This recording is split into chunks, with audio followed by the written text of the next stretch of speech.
राज्यात सध्या नव्या शैक्षणिक धोरणावरून वाद निर्माण झाला। राष्ट्रीय शैक्षणिक धोरणानुसार SECERTनं राज्याचा शालेय अभ्यासक्रम आराखडा जाहीर केला। नव्या अभ्यासक्रमात मनाचे श्लोक आणि भगवद्गीतेचा समावेश करण्यात येणार आहे। तसंच भारतीय मूल्यांची ओळख करून देण्यासाठी मनुस्मृतीतील श्लोकाचाही समावेश करण्यात येणार आहे। त्यावरून राज्यात नव्या वादाला तोंड फुटलंय।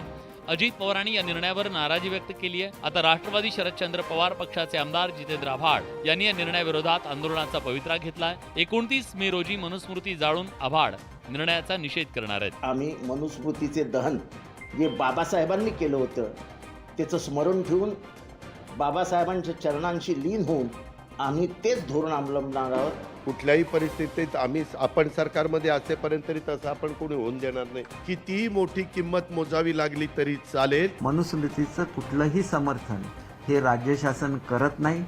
मनुस्मृतीचा शालेय अभ्यासक्रमात शिफारशीवरून सामाजिक आणि राजकीय वादाला तोंड फुटलंय।